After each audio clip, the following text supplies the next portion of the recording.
Dale un fuerte aplauso al Señor. Él se lo merece. Él se lo merece. Y bueno, pues hoy nos tocó dar el estudio aquí. Gracias a la oportunidad y a los pastores, ¿verdad? Que nos dan la confianza de estar aquí en medio de su iglesia, de la iglesia del cuerpo, de la iglesia de nuestro Señor Jesucristo.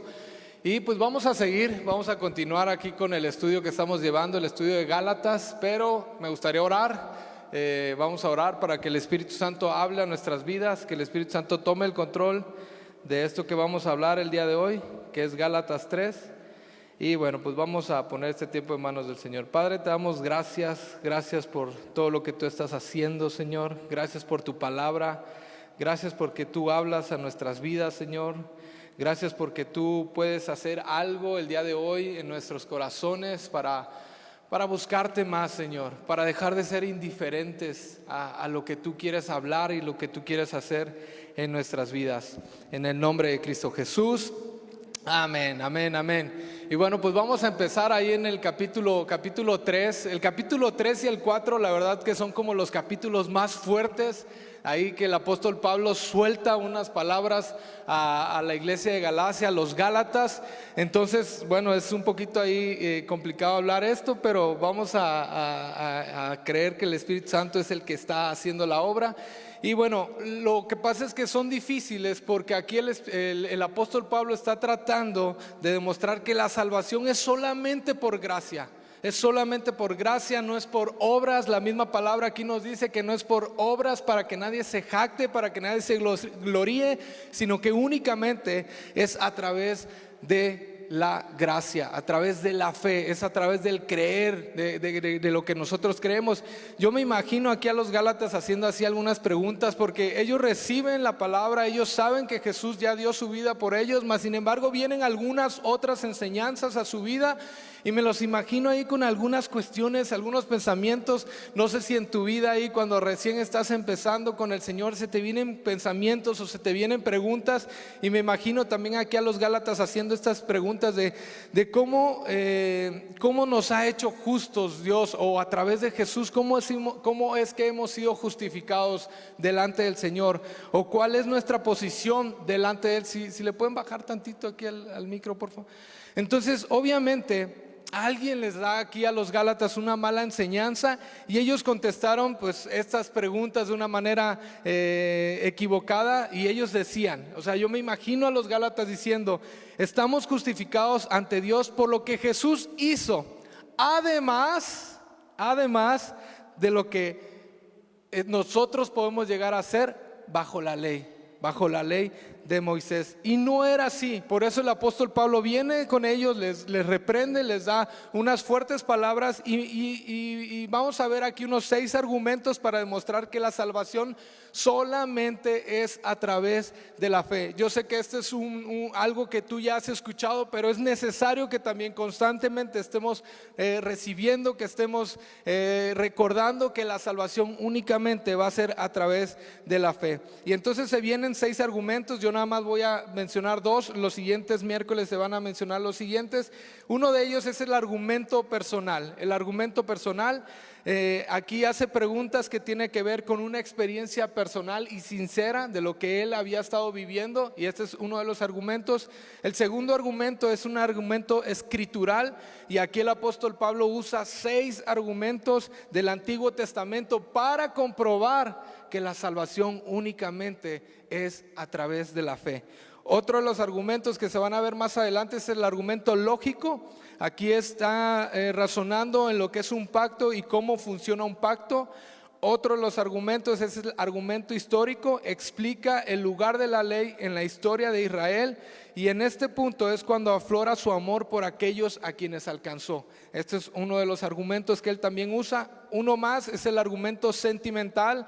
El apóstol Pablo lo vamos a ver ahí apelando a ellos con su amor por ellos y su relación en el pasado con este lugar, con esta zona, con esta región. Una más es el argumento alegórico. Este es basado en la vida de Abraham y su relación con su esposa, con Sara y con Agar. Entonces, bueno, nosotros vamos a entrar directamente al argumento personal, a lo que vamos a ver Gálatas 3. Voy a leer rápidamente Gálatas 3:1, tú lo vas a ver aquí en la pantalla. Dice: oh Gálatas insensatos, oh Gálatas insensatos. Ahorita te voy a decir una traducción ahí de uno de los estudiosos. Dice: oh Gálatas insensatos, ¿quién los fascinó para no obedecer a la verdad? Si ante los ojos de ustedes Jesucristo ya fue presentado claramente como crucificado. O sea, ya había sido presentado claramente el evangelio, ya había sido presentado claramente lo que Jesús ya había hecho en la cruz para el perdón de nuestros pecados. Y viene y el apóstol Pablo dice: hey, no sean tontos, no sean necios, no sean indiferentes espiritualmente. ¿Quién los fascinó? Ahorita esta palabra la vamos a ver más adelante, pero dice: ¿quién los fascinó? Hay un comentarista ahorita que traduce esta parte y permítemela decir. Dice: oh queridos idiotas de Galacia. Está bien fuerte, pero no está hablando de alguien que no piensa, porque el original aquí es anoetos, que se usa para alguien que sí piensa, pero deja de usar su percepción. Es decir, se vuelven espiritualmente indiferentes. Se vuelven espiritualmente indiferentes. Algunos han declarado o han dicho que aquí el apóstol Pablo está como quebrantando el sermón del monte, donde dice Mateo 5:22 que no llames necio a tu hermano.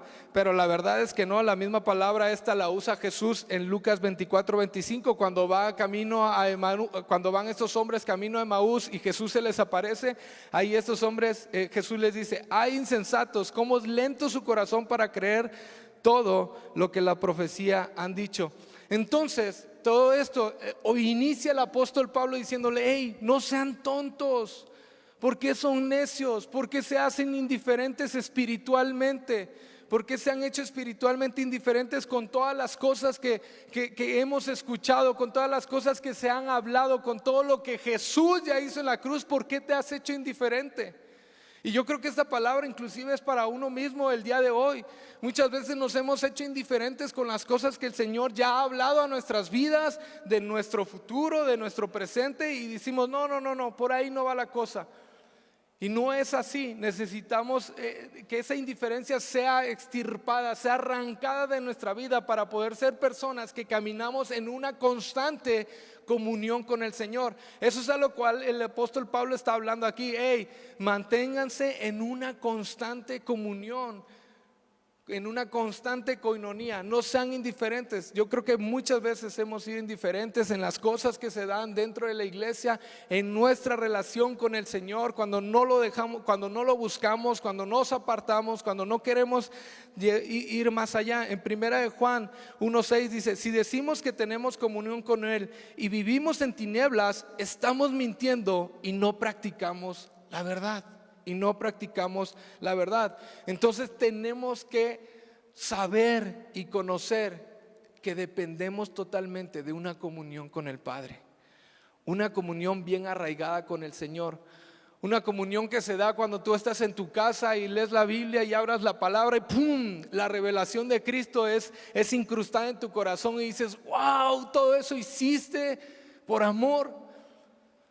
Y empieza a haber una comunión con el Señor. Cuando tú vienes en tu carro, a mí me gusta practicar mucho eso. Cuando vengo en el carro, luego vengo solo y vengo platicando con el Espíritu Santo, con el Señor, y empieza a haber una comunión ahí con el Señor. Cuando nos apartamos en nuestra casa, te decía ahorita, a leer la palabra, cuando nos apartamos en oración, en el trabajo, cuando estamos atiborrados de todas las actividades y decimos: ¿sabes qué? Es que yo necesito tener mi comunión con el Señor.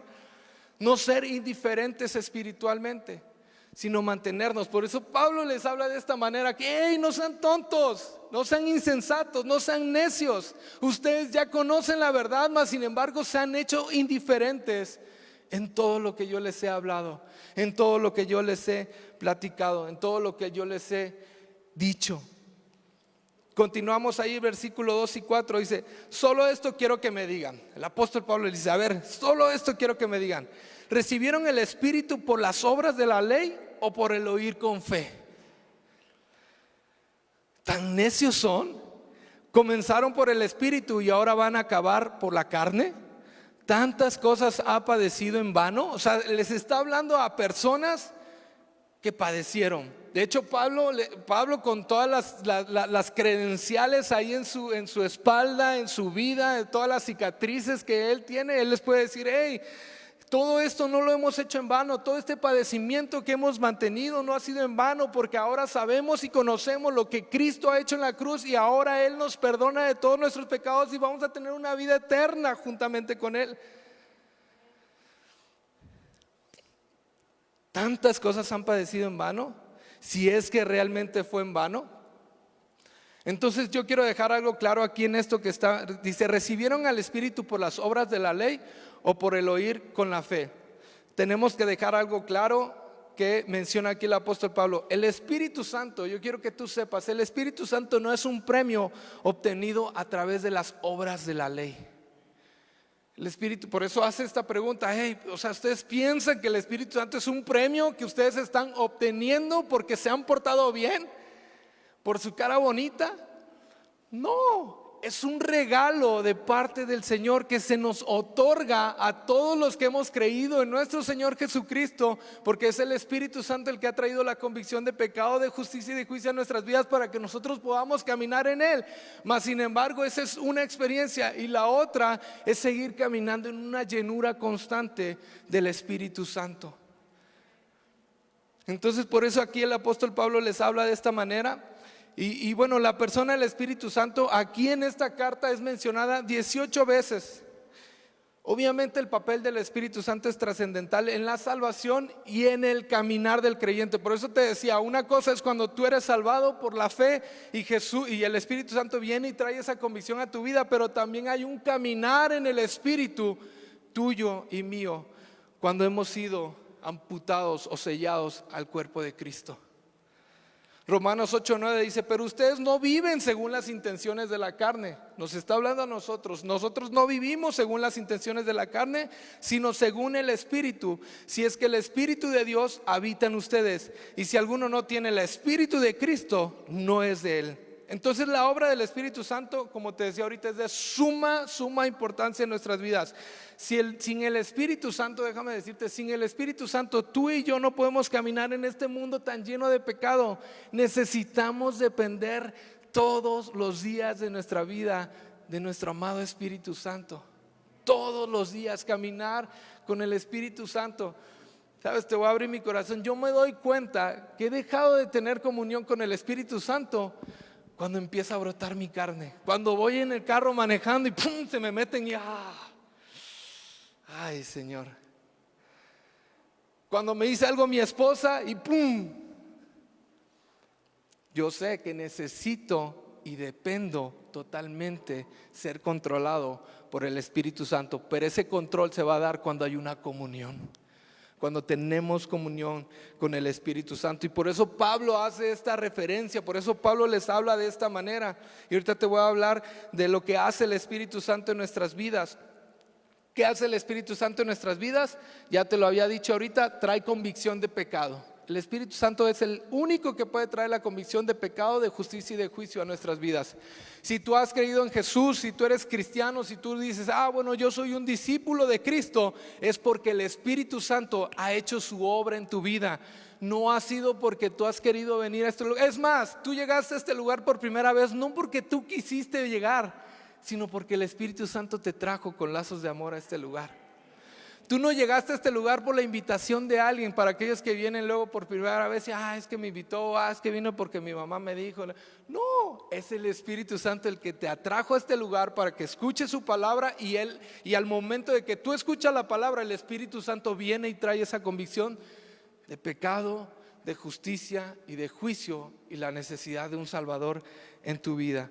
Entonces Él es el que trae la convicción de pecado. Juan 16 del 7 al 11 dice: pero les digo la verdad, les conviene que yo me vaya. Jesús le está diciendo a sus discípulos: les conviene que yo me vaya, porque si no me voy, el Consolador no vendrá a ustedes. El Consolador es el Paracletos, el Espíritu Santo. La palabra Paracletos, ¿quiénes eran los Paracletos? Los Paracletos eran aquellas personas en el Imperio Romano que cuando ya venían cansados unos del ejército ahí de la batalla, ya venían muy cansados, algunos ya se habían muerto, algunos familiares habían muerto de los que venían en la batalla. Bueno, ellos contrataban a unos hombres que les llamaban paracletos, y estos paracletos son los que les daban palabras de ánimo y les recordaban todas las victorias que ellos venían dando, que ellos venían haciendo. Entonces venían y los consolaban con palabras. Esa es la acción del Espíritu Santo. El Espíritu Santo es el que viene y trae las palabras de consuelo a nuestras vidas. Y bueno, dice, el Espíritu Santo es el consolador, no vendrá a ustedes, pero si yo me voy, yo se los voy a enviar. Y cuando Él venga, convencerá al mundo. ¿A quién? Al mundo. De pecado, de justicia y de juicio. De pecado por cuanto no creen en mí, de justicia por cuanto voy al Padre y no me verán más, y de juicio por cuanto el príncipe de este mundo ya ha sido juzgado. Esa es una de las obras que hace el Espíritu Santo y tienes que creerlo fielmente. Otra de las obras pues es el nacimiento de nuevo. Es lo que te venía yo mencionando ahorita aquí. Hay una historia que tú conoces, no me quiero profundizar en ella, pero es Nicodemo con Jesús, y Nicodemo le dice, pero ¿cómo voy a hacer para nacer de nuevo? ¿Me tengo que meter nuevamente al vientre de mi madre? No, tienes que nacer del Espíritu. Otra de las cosas, el creyente es integrado al cuerpo de Cristo por el Espíritu Santo. Lo que ahorita te decía, tú llegaste a la iglesia no porque tú quisiste llegar a la iglesia, sino porque el Espíritu Santo te trajo a este lugar. Primera de Corintios 12, del 12 al 14 dice, porque así como el cuerpo es uno y tiene muchos miembros, pero todos ellos siendo muchos conforman un solo cuerpo, así también Cristo es uno solo. Por un solo Espíritu todos fuimos bautizados en un solo cuerpo, tanto los judíos como los no judíos, lo mismo que los esclavos y los libres, y a todos se nos dio a beber de un mismo Espíritu, de un mismo Espíritu. Dice, además el cuerpo no está constituido por un solo miembro, sino por muchos. Tú y yo conformamos el cuerpo de Cristo. Tú y yo somos ese cuerpo. Otra de las cosas que hace el Espíritu Santo o al creyente, el creyente es sellado para la herencia eterna por el Espíritu Santo. Hay una herencia eterna. Por eso es que nosotros creemos en Jesús, primeramente por lo que Él ya hizo en la cruz, pero también porque hay una herencia eterna. ¿Cuál es herencia eterna? Que vamos a pasar la eternidad junto a Él, adorándolo. Y te voy a decir algo aquí, si tú no estás listo para adorar al Padre en esta silla, en este momento, en este auditorio, no estás listo para ir a la eternidad, porque ¿qué crees que vamos a hacer en la eternidad? Adorarlo. Por eso desde aquí tenemos que meternos con toda nuestra vida espiritual para que nuestra vida, y no te hablo nada más de levantar tus manos y cantar, no, que toda nuestra vida sea una vida de adoración y de testimonio allá afuera para que otros le conozcan también a Él. Entonces es parte de lo que hace el Espíritu Santo. Tenemos o somos sellados por medio del Espíritu Santo para esa herencia eterna. Somos bautizados por el Espíritu Santo para un testimonio sobrenatural. Dice, y les preguntó, ahí está hablando, Pablo le está hablando a unos discípulos. Les está diciendo, ¿ustedes recibieron al Espíritu Santo cuando creyeron en el Señor Jesús? Y ellos le respondieron, no. Le está hablando a creyentes. Es lo que yo te decía, una cosa es cuando vienes delante del Señor y el Espíritu Santo viene sobre nuestras vidas, y otra cosa es una experiencia donde nos da chance, como decirlo, el Señor para seguir en un nivel espiritual de cierta manera, en una mayor comunión con el Espíritu Santo. Dice, ni siquiera hemos oído hablar del Espíritu Santo. Pablo les preguntó entonces, pues ¿qué enseñanza recibieron al ser bautizados? Y ellos respondieron, la del bautismo de Juan, de la que hablamos de arrepentimiento. Entonces hay un bautismo del Espíritu Santo y nosotros somos bautizados por Él cuando hay un testimonio sobrenatural en nuestras vidas. Otra de las cosas es que llenamos constantemente del Espíritu Santo para caminar en poder. Necesitamos llenarnos constantemente. La Biblia nos habla de Pedro, se llenó en Hechos 2, en Hechos 4, en Hechos 5. No nada más como, bueno, ya recibí a Jesús en el 1997 y ya no me vuelvo a llenar de lo que el Espíritu Santo quiere darme. No. Tenemos que caminar en una llenura constante del Espíritu Santo. Decirle, Espíritu Santo, por favor, lléname, porque te necesito que tú seas el que opere, el que controle, el que posea toda mi vida. Y por eso necesitamos ser llenos del Espíritu Santo. Efesios 5:18 dice, no se emborrachen con vino, lo cual los lleva al desenfreno, más bien llénense del Espíritu Santo. A los discípulos los vimos llenándose constantemente ahí en el libro de los Hechos. Y bueno, y el creyente en respuesta, pues obviamente empieza a caminar una vida en el Espíritu. ¿Qué pasa si el creyente desobedece al Espíritu? Lo contrista, lo ponemos triste.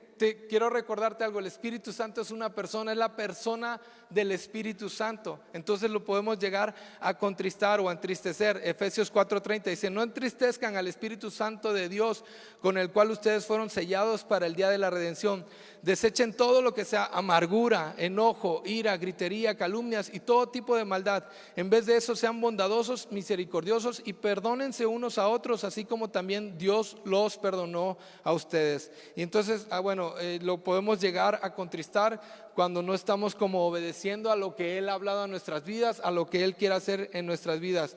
Si continuamos contristándolo, pues bueno, también puede venir y lo podemos apagar. La palabra ahí en 1 de Tesalonicenses 5:19 dice: no apaguen el espíritu, no apaguen el espíritu. Entonces, bueno, la pregunta aquí es: si empezaste en el espíritu, ¿puedes seguir adelante y madurar en la carne?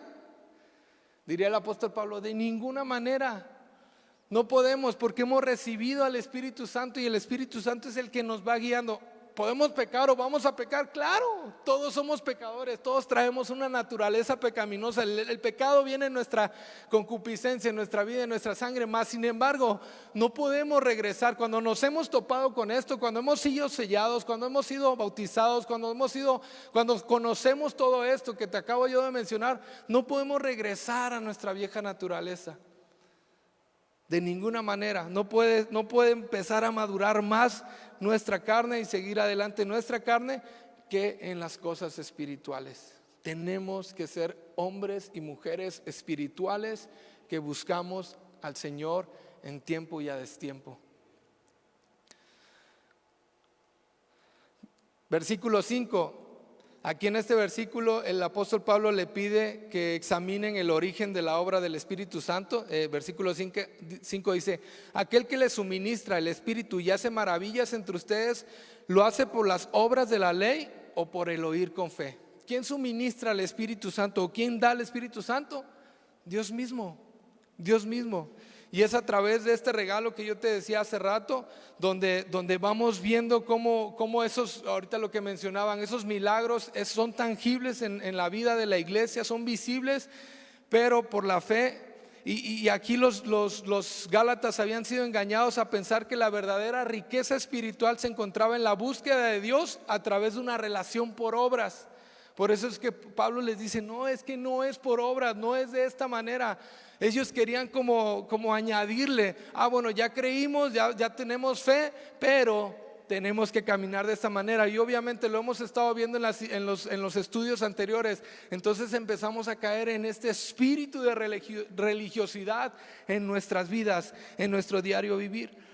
Y aquí nos dice: hace maravillas, o sea, hace milagros. ¿Quiénes? Les está hablando que a través del Espíritu Santo también podemos caminar en estas maravillas, podemos caminar en estos milagros. Por ahí hay corrientes cesacionistas que dicen: no, es que el Espíritu Santo ya no obra en maravillas, ya no obra en sanidades, ya no obra en milagros. Entonces pues ya ni pongas las manos o ya ni ores por los enfermos, porque ya no va a pasar nada. No, porque la Biblia nos dice que el mismo Espíritu Santo que levantó a Jesús entre los muertos es el mismo Espíritu Santo que está en ti y en mí. El mismo Espíritu Santo que levantó a muchos de entre las tumbas. El mismo Espíritu Santo que le dio vista a los ciegos. El mismo Espíritu Santo que levantó a los cojos. El mismo Espíritu Santo que hizo todas las obras que tú lees en el libro de los Hechos. Es el mismo Espíritu Santo que mora en ti y en mí. Amén. Es el mismo Espíritu Santo. Y no creamos ese tipo de corrientes de doctrinas donde no, ya cesó el Espíritu Santo. No, ahí se quedó en el libro de los Hechos. De ninguna manera. El Espíritu Santo sigue queriendo usar a la iglesia para hacer milagros, sanidades, prodigios. Nos quiere seguir usando y tenemos que entenderlo de esta manera. Entonces continuamos, ahora paso al argumento escritural o bíblico. Te dije que iba a haber dos: el argumento personal, y ahora avanzo al argumento escritural.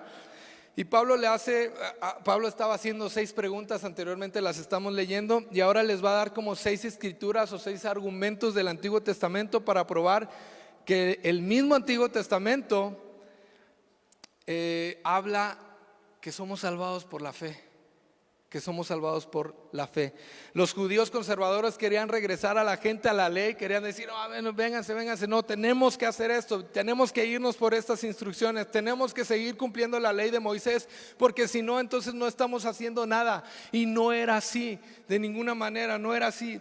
Yo quiero que tú entiendas, y tenemos que entender muy claro, y eso es muy importante, grábatelo muy bien. La ley fue puesta como un espejo. ¿Sabes por qué fue puesta como un espejo? Para darnos cuenta de que no la podemos cumplir, de que el único que la cumplió fue nuestro Señor Jesucristo. Y al momento de que nos vemos al espejo de la ley, vemos la necesidad en nuestras vidas de un Salvador. Imagínate cumplir la ley, o imagínate intentar cumplir la ley. Ya nos hubiéramos hecho pedazos todos, ya no estaríamos aquí. Pero para eso fue puesta la ley, como un espejo, para darnos cuenta de la necesidad del Mesías, de la necesidad de un Salvador en nuestras vidas.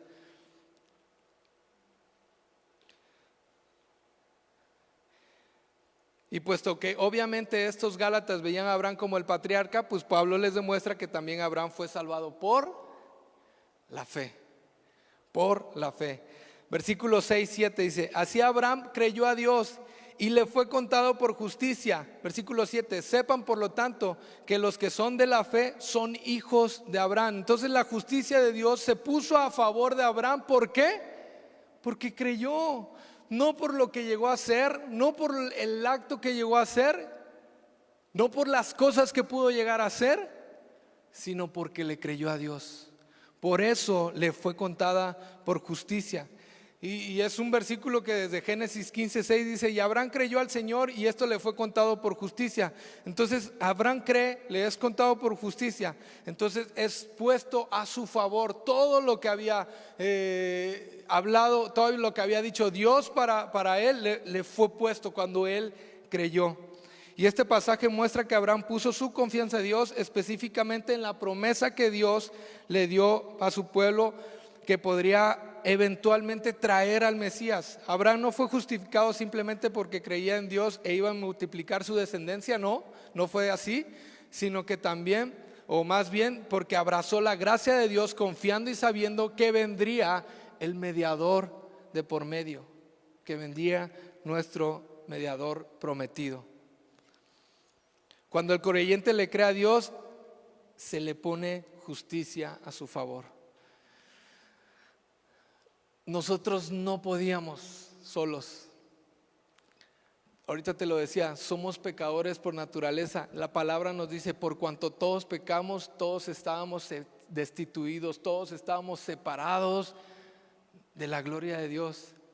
Entonces nosotros mismos no nos podíamos justificar. Teníamos, o necesitábamos, más bien no teníamos, necesitábamos que Jesús mismo, que Dios mismo se hiciera carne en la persona de Jesús, viniera y habitara entre nosotros y viéramos su gloria, gloria como la del unigénito del Padre, lleno de gracia y de verdad. ¿Para qué?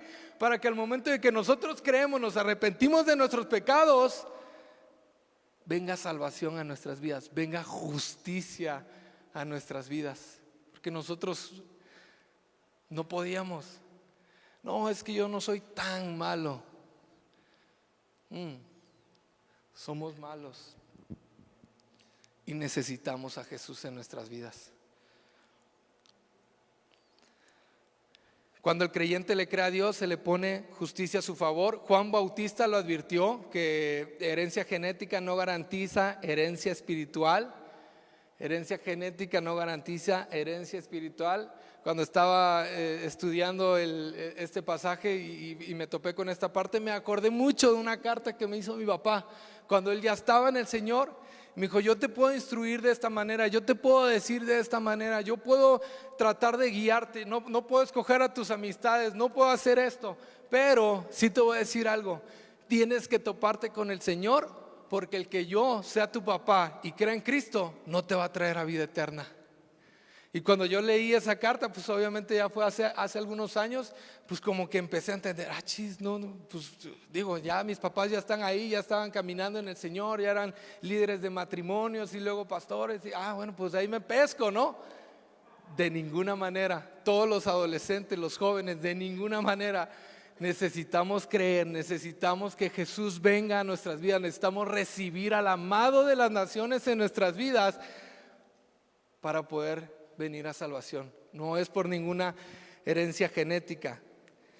Mateo 3 del 8 al 9 dice: produzcan frutos dignos de arrepentimiento, dice, y no crean que pueden decir, tenemos a Abraham por padre, porque yo les digo que aún de estas piedras Dios puede levantar a hijos de Abraham. Entonces no es así. Gálatas 3:8 dice: y la escritura, al prever que Dios habría de justificar por la fe a los no judíos, dio de antemano la buena nueva a Abraham cuando dijo: en ti serán benditas todas las naciones. Y aquí, ¿qué nos está hablando? Que los verdaderos hijos de Abraham son los que han puesto su fe en Jesucristo. Si recuerdan no me tocó a mí, la verdad, pero todos, el padre Abraham, y todo, bueno, pues el padre Abraham, y decías, bueno, pues si, no sé, algunos pensamientos ahí de que el padre Abraham pues te podía llevar al cielo, ¿no? No es así. Es solamente a través de nuestro Señor Jesucristo. Y el mismo padre Abraham tuvo que poner su fe en nuestro Señor Jesucristo. Tuvo que poner su fe en Jesús. Versículo 9 dice: de modo que los de la fe son bendecidos con el creyente Abraham. Por eso Pablo les empieza a hablar referente a un personaje de la Biblia que ellos tenían como wow, todo lo que hizo Abraham. Bueno, pues todo este personaje de la Biblia que hizo todo lo maravilloso y que le creyó al Señor, no fue justificado por sus obras, fue justificado por su fe. Fue justificado por su fe. Este versículo 9 dice: de modo que los de la fe son bendecidos con el creyente Abraham. Entonces, por lo tanto, la verdadera bendición es para los que caminan en fe como caminó Abraham, creyendo. Versículo 10 dice: porque todos los que dependen de las obras de la ley están bajo maldición. Todos los que dependen de la ley están bajo maldición, pues está escrito: maldito sea todo aquel que no se mantenga firme en todas las cosas escritas en el libro de la ley y las haga. Déjame decirte, y como ahorita te decía, la ley fue puesta simplemente como un espejo para darnos cuenta de nuestra condición y de la necesidad que tenemos de Jesús, pero al mismo tiempo la ley también es un amo muy cruel, porque o la cumples toda o por quebrar un aspecto de la ley, ¡pum!, la quiebras toda. Y obviamente la vamos a quebrar toda, porque el único que pudo cumplirla, y dice la palabra, es nuestro Señor Jesucristo. Él es el único que pudo cumplir la ley. Versículo 11 dice: y es evidente que por la ley ninguno se justifica para con Dios. Está siendo sumamente claro aquí el apóstol Pablo. Te digo, probablemente llegó ahí una enseñanza donde les dijo: sí, lo que has creído, pero... y les metían nuevamente el legalismo, y les metían nuevamente la ley. Tienes que hacer esto. Y no era de esta manera, y no es de esta manera. No es de esta manera. Dice: y es evidente que por la ley ninguno se justifica para con Dios, porque el justo por la fe vivirá. Toman ahí un extracto de Habacuc 2 donde dice que el justo por la fe vivirá. Y por lo tanto, como no hay hombre que no peque, y la ley no nos ayuda, nadie puede justificarse a sí mismo. Ninguno de nosotros nos podemos justificar a nosotros mismos. Necesitamos reconocer lo que Jesús ha hecho en la cruz. Versículo 12 dice: y la ley no es de la fe, sino que dice: el que haga estas cosas vivirá por ellas. Entonces la ley no es de la fe, nos está diciendo este versículo. Quiere decir que funciona de esta manera. La ley expresa: haz esto y vivirás. ¿Y qué dice la gracia? Cree esto y vivirás. Se contraponen.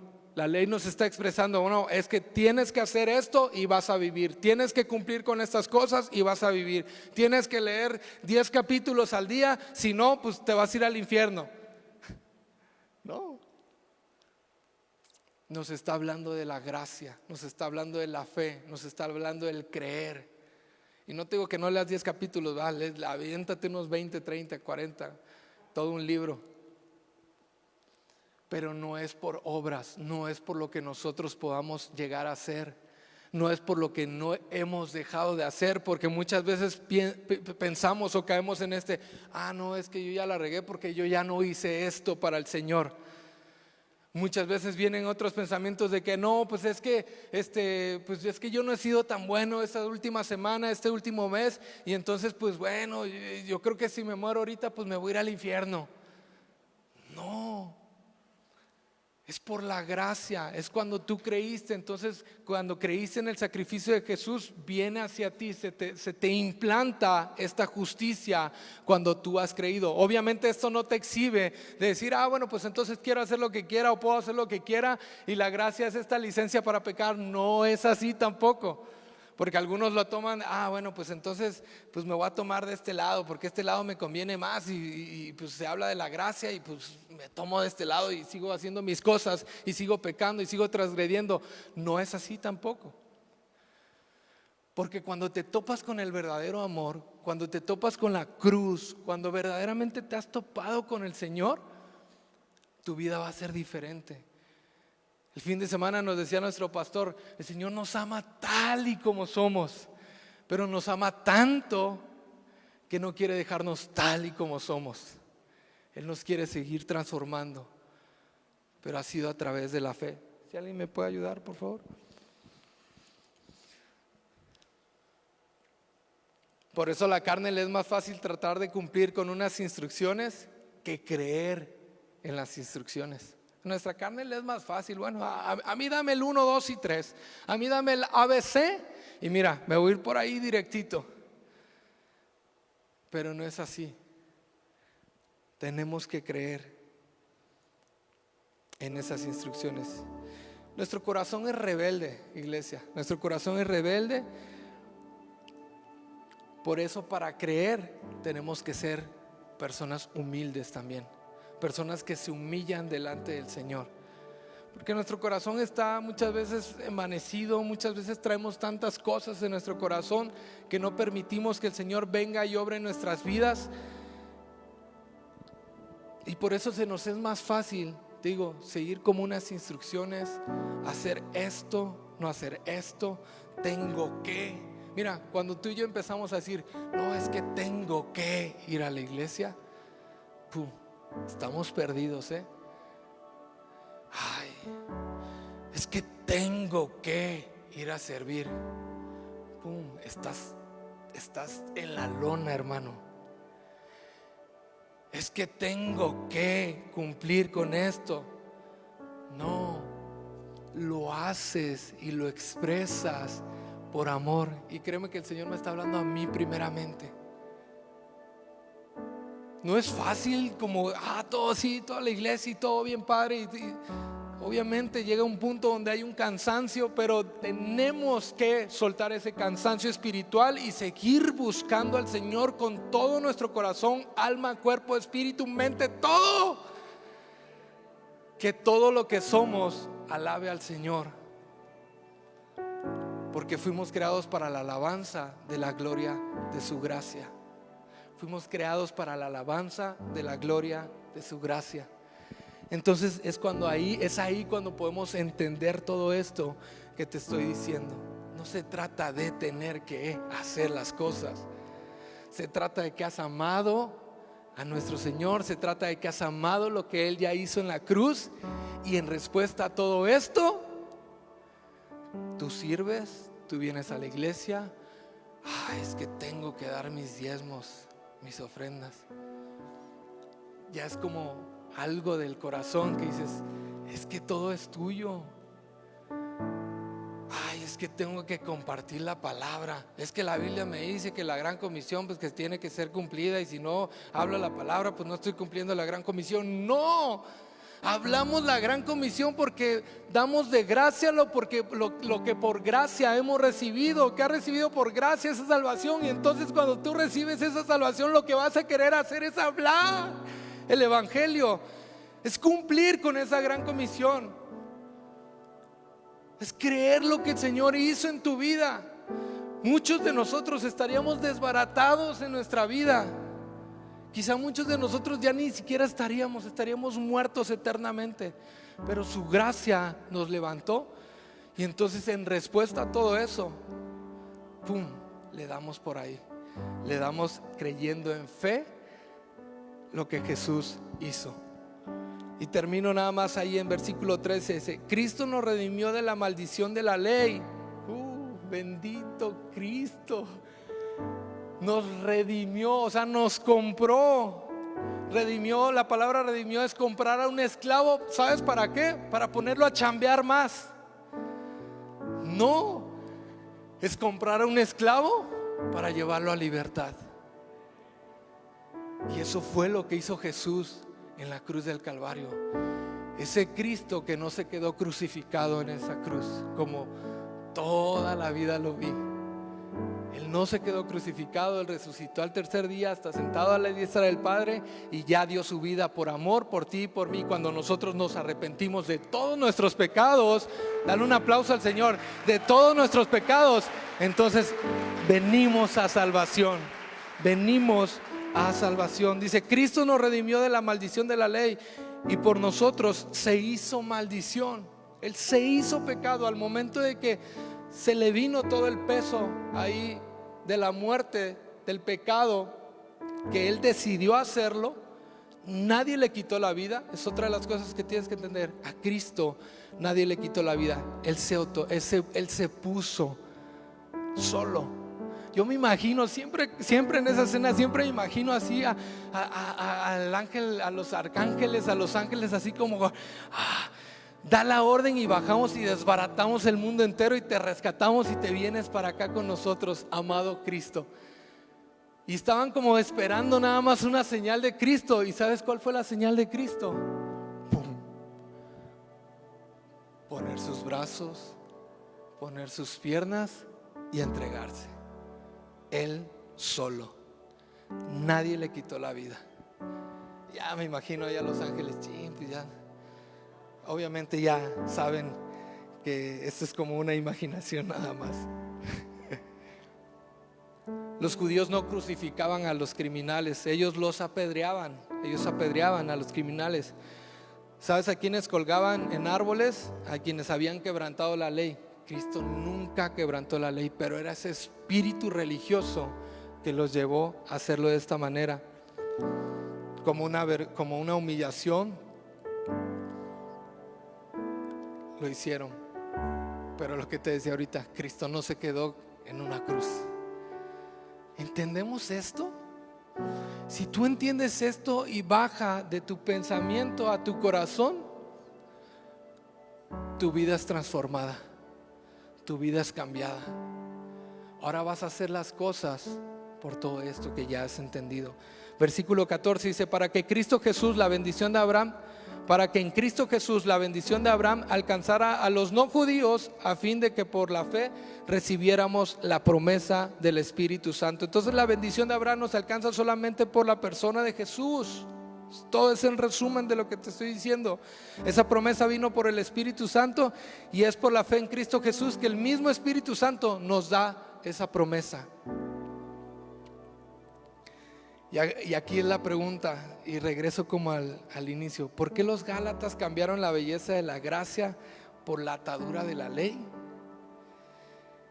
Porque fueron fascinados, porque fueron hechizados, porque permitieron que pensamientos vinieran a su mente, se incrustaran en su corazón y se hicieran indiferentes espiritualmente con todo lo que estaba sucediendo en las cosas de Dios. Entonces aquí la pregunta es: ¿nos hemos dejado fascinar? ¿Hemos sido indiferentes para las cosas del Señor o con las cosas del Señor? Si lo hemos hecho, podemos venir delante del Señor. ¿Sabes qué, Señor? Pues sí, me he dejado fascinar, me he dejado hechizar, he sido indiferente con las cosas que tú has hablado a mi vida, pero ahora quiero que tú sigas guiándome, que tú sigas llevando el barco en el cual estoy navegando, que tú sigas conduciendo este transporte que me está guiando hacia ti. No sé si en algún momento te has dejado fascinar o empezaste a ser indiferente espiritualmente, pero el Señor quiere levantarnos y que recordemos lo que Él hizo en la cruz, sabiendo que hemos sido justificados por su gracia. Hemos sido justificados por su gracia. Vamos a orar. Vamos a ponernos de pie y oramos. Padre, te damos tantas gracias, Señor. Gracias por lo que tú has hablado a nuestras vidas. Gracias por todo lo que tú has hecho, Señor. Queremos agradecerte como iglesia por el sacrificio de la cruz, Señor. Queremos agradecerte como iglesia, Señor, por lo que tú ya hiciste ahí en la cruz. Queremos agradecerte como iglesia, que ya no es por obras, que nunca ha sido por obras, que ha sido por lo que tú ya hiciste primeramente ahí, Señor. Y ahora podemos venir delante de ti libremente, ya no siendo esclavos, ya no siendo atados al pecado, sino ahora libremente podemos venir delante de ti y creer que tú eres nuestro Dios, que tú eres nuestro Salvador. Gracias, gracias. ¿Por qué no le das gracias? Yo te voy a animar nada más a que le des gracias por lo que Él ya hizo en la cruz.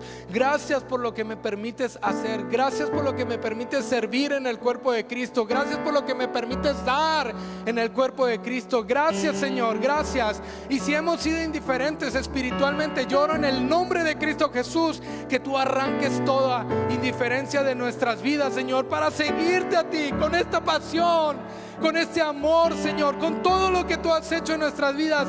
Que recordemos esa primera vez cuando nos topamos con la verdad de tu evangelio y ahora podamos caminar de la misma manera, pero de una manera constante y continua. Espíritu Santo, ayúdanos para todo esto.